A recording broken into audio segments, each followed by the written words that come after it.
गुरु कृपा से बच्चापन में ही गुरुदेव भगवान की बलिहारी यही बात डाल दी थी कि बच्चा निरंतर भजन करने से जो झांकी आती प्रभु, हमें शब्द याद है, झांकी आती तब जानना चाहिए भजन, एक क्षण भी भजन न छूटे।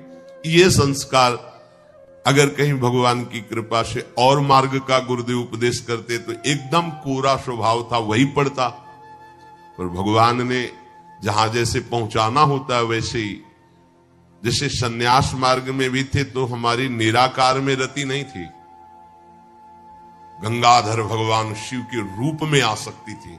अब हमें पता चला कि क्यों नहीं होने दी निराकार में, क्योंकि रूप में ही लाना था उनको कृपा करके, इसलिए निराकार में आसक्ति नहीं होने दी। फिर उनका सारा पहले विधान होता है। गुरुदेव भगवान ने ये पिताश्री से कहा, पिताजी आए और कहा कि ये लड़का बाबा बनना चाहता है स्वामी जी। वो आते जाते थे घर में, तो सैमशी में उस समय स्वामी जी विराजमान, तो उनका पाने छोड़ जाओ, एक हफ्ता बाद ये घर भाग जाएगा, या फिर हम एक हफ्ता बाद मंत्र दे देंगे, तब जान लेना कि साधु बनी ही जाएगा। फिर स्वामी जी जैसी आपकी इच्छा छोड़ के गए। एक हफ्ते जो है गुरुदेव भगवान ईंट ढोवाना, झाड़ू लगवाना, बड़े कार्य करवाना, और जैसे पेड़ा आदि आते सबको बांटते, हमें एक भी पेड़ा नहीं देते। शाम के एक बार भोजन की अनुमति पाल, 7 दिन तक चुपचाप शेष। फिर कहा अच्छा कल गंगा नहा के आ जाना, मंत्र दे देंगे। ठीक है, सुबह गए स्नान करके तो पंचाक्षरी मंत्र दिया, मंत्र दे के कुटिया में गए, फिर उठ के आए, बोले सुनो आओ एक बात कहनी। बैठे, बोले 12 मंत्र भी ले लो। तुम कहा जपेंगे कौन? बोले पहले तुम ये जपना, लेकिन ये रखे रहो, आगे काम आएगा। हमारी समझ में नहीं आ रहा था कि मतलब मंत्र 2 क्यों दे रहे। ये पहले से भूमिका तैयार थी वृंदावन की, हमें पता नहीं था। 12 मंत्र भगवान श्री कृष्ण का, पंचाक्षरी मंत्र सबसे पहले दिया। बाद में पता चला कि ये बीज तो गुरुदेव ने ही पहले बो दिया था कि जिस मार्ग से घूम के जाना है। वो कह रहे थे कि बाद में तुम्हें पता चलेगा, वो बाल्यावस्था थी, मेरी मति गति वहां तक पहुंच नहीं रही थी। और जपे हम पहला ही, जपे पहला ही, बाद में जब भगवान शंकर ने इधर, तब हम मुझे समझ में आया कि बीज तो गुरुदेव भगवान ही अंदर से बो दिए थे पहले ही। ये कृपा गुरुदेव भगवान की हुई कि चित्त में बैठाल दिया कि निरंतर चिंतन करना यही संन्यास है, यही साधना है, यही भगवत प्राप्ति का स्वरूप है। गुरु कृपा से पूरे जीवन भर एक बात रहे कि हम कभी एक सेकंड के लिए अपने आराध्य देव को ना भूले, पूरे जीवन भर इसकी चेष्टा गुरु कृपा से करते। अन्य सब बात थी साधन की, पर बात उसमें प्रधान ये थी कि भूले ना। जैसे हम गायत्री मंत्र भी जप रहे हैं नैष्ठिक ब्रह्मचर्य में, तो गुरु के द्वारा दिया हुआ पंचाक्षरी मंत्र लिखा हुआ है, बार बार उसे देख रहे हैं, अंदर से देख रहे हैं, गायत्री मंत्र चल रहा है। बड़ी कृपा रही है, मन को भागने के अवसर नहीं मिले। अनन्य चेता सततम, इसीलिए हम आपको फिर कह रहे हैं, बहुत जल्दी लाभ लेना है तो इसको डबल पटरी में फंसाओ। यह जो एक मन बहुत ठोर कर कह कर उसने सच पायो, बहुत जगह नहीं लगता है कि एक प्रभु में लगाओ फिर संसार में, प्रभु में ही 2 जगह लगा दो। बड़ी चतुराई से फांसा जाता है। यदि मंत्र से भाग रहा हो और तुम्हें कहीं रूप का अभ्यास हो भगवत कृपा से, तो रूप में फंसाओ, चरणों से लेकर के मुकुट तक, मुकुट से लेकर चरणों तक इसको फंसाओ। पर यह कठिन बात है, रूप आना कोई साधारण बात थोड़ी। तो डबल नाम में फंसाओ। जैसे कल कहा था कि शरणागत मंत्र चल रहा, राधा लिखे है, राधा बार-बार, और शरणागत मंत्र जा कहा जाएगा। जब गायत्री जी जब करते थे अनुष्ठान पुरस्चरण का, तो सामने पंचाक्षरी मंत्र लिखा हुआ है और गायत्री मंत्र चल रहा है। अगर हम जरा सा भी चूकेंगे तो या तो मंत्र छूटेगा और या तो वो दृश्य छूटेगा। बिल्कुल मन को कोई जगह नहीं रखते थे, कोई जगह नहीं रखते। अनन्य चेता, ये बहुत बड़ी सिद्धि, बहुत बड़ा लाभ है कि अन्य कुछ स्मरण ना आवे। इसका अभ्यास आप कर लीजिए, फिर नशा तो ये चढ़ा देगा। ऐसा नशा चढ़ता है, ऐसा लगता है जैसे खोपड़ी घूम रही हो और उसके साथ मंत्र घूम रहा हो। ये ऐसे करो तो पका जैसा दर्द होने लगता है, एक एक नस नाड़ी मंत्राकार। न भोजन की इच्छा है, न किसी के देखने की इच्छा है, इच्छा रहित केवल मंत्र चल रहा है। तदाकार वृत्ति, मंत्राकार वृत्ति। अब इतनी प्रपंच की वृत्तियां फैलाए हो, इतना बहिर्मुख हो, कैसे बात समझोगे अंतर की? अनन्य चेत भगवान कह रहे मैं सुलभ हूं, सुलभ हूं। काशी में प्रतिदिन ही होता, आज महादेव जी साक्षात आएंगे, सुबह से तैयारी हो जाती थी, आज महादेव जी आए। घाट में ही रहते थे, पंडों की छतरी के नीचे तपती हुई धूप, तो घाट में धूप ऐसे ज्वाला सी लगती थी, और छोटी सी छतरी, उसी के नीचे दोपहर रात्रि वहीं 2 बजे तक तो तपती थी फर्श, और 2 बजे के बाद स्नान करके महादेव जी विश्वनाथ जी पहुंच गए।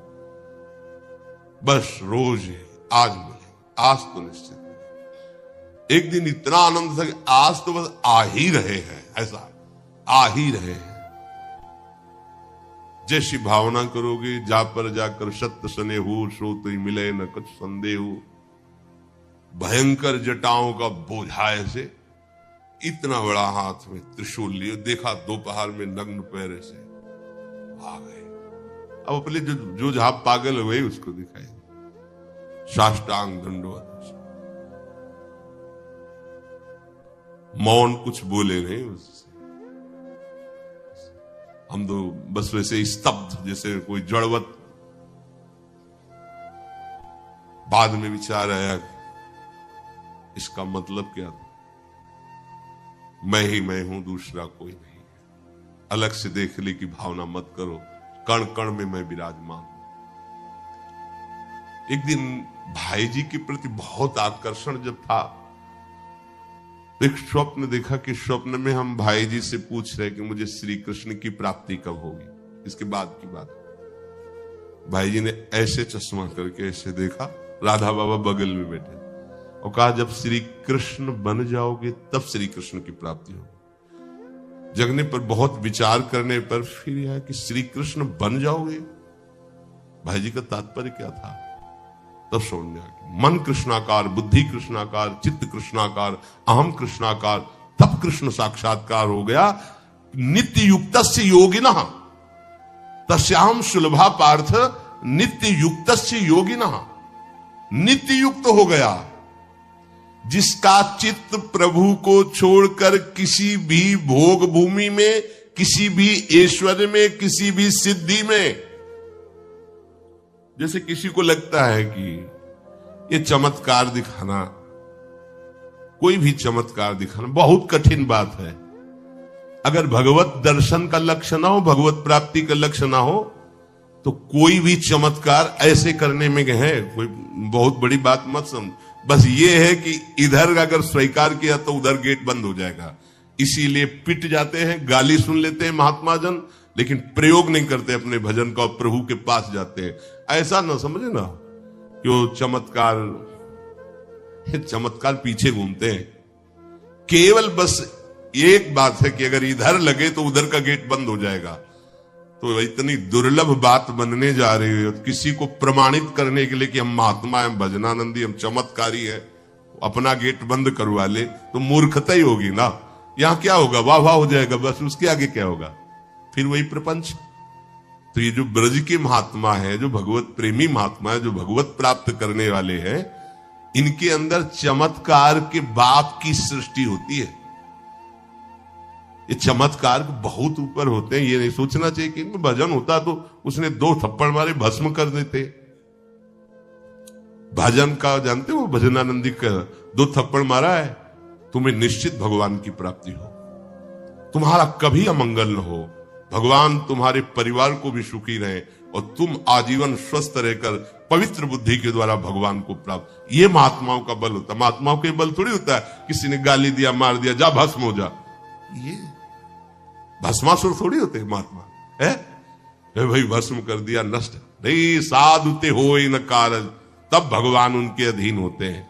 ये चमत्कार, ये ना सोचो कि भजन करते होते तो फिर चमत्कार, या ये गाड़ी घोड़ा रुपया पैसा चमत्कार, ये पापियों के पास भी है। ये तो प्रारब्ध का खेल है। प्रारब्ध बदला, ऐसे से ऐसे हो गया, इनका कोई महत्व नहीं है।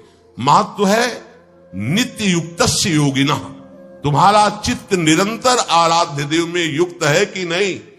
किसी भी ऐश्वर्य, किसी भी भूमि, किसी भी पद का कोई भी संबंध, आश्रय, चिंतन नहीं। ये हुआ आनंद चेता। जैसे पतिव्रता स्त्री का मन केवल पति के ही सुख में निमग्न रहता है, पति का चिंतन, पति की बातें, पति वो उसी में मगन रहती है। पति के सिवाय उसके मन में अन्य किसी पुरुष का राग पूर्वक चिंतन कभी होता ही नहीं। जैसे शिष्य का गुरु के सिवाय कहीं चिंतन नहीं होता। पतिव्रता पत्नी का मन, प्राण, तन सब पति के ही सेवा में, चिंतन में, मनन में। जैसे शिष्य का गुरु के ही तन, उनकी सेवा में मन, उनके आज्ञा के पालन करने में एक एक चेष्टा गुरु की प्रसन्नता के लिए, कोई दूसरा इष्ट शिष्य का होता ही नहीं है। शिष्य का कोई दूसरा इष्ट नहीं होता। ऐसे शिष्य को अपने गुरुदेव में ही भगवान का साक्षात्कार हो जाता है। क्योंकि पर्दा हटा तो देख लिया कि प्रिया प्रीतम मुस्कुराते हुए बैठे। श्री भट्ट देवाचार्य जी के पास जब हरिव्यास देवाचार्य जी आए तो कहा, भगवान हम शिष्य बनना चाहते हैं। तो उनका, तुम्हें हमारी गोद में कुछ दिखाई दे रहा है? तो कहा, ऐसा में कुछ तो नहीं दिखाई दे रहा है। तो उनका, फिर अभी तुम जाओ गिरिराज जी की 12 वर्ष परिक्रमा करो, राधे राधे बोलो 12 वर्ष। ऐसा ही किया। 12 वर्ष बाद फिर आए, अब कुछ दिखाई दे रहा है? बोले, भगवान कुछ नहीं दिखाई दे रहा। बोले, जाओ फिर 12 वर्ष करो। कह रहे कि जो शिष्य है गुरु के सिवा और कोई इष्ट रहे हैं, उन्हीं का चिंतन, उन्हीं की आज्ञा, तो वही उसको साक्षात्कार हो जाता है। जब 24 वर्ष बाद आज्ञा पालन करके आए तो देखा प्रियालाल गोद में। बोले, अब कुछ दिखा है? हाँ। बोले, प्रियालाल महाराज जी विराजमान है, आओ। वही महावाणी के रचयिता श्री हरिव्यास देवाचार्य जी गुरु आज्ञा में एक कदम पीछे ने 24 वर्ष गिरिराज जी की परिक्रमा राधे राधे आए नहीं, जब तक आज्ञा पालन नहीं हुई। आज्ञा पालन साक्षात्कार करने के बाद मंत्र दीक्षा दी। आज्ञा पालन का फल भगवत साक्षात्कार।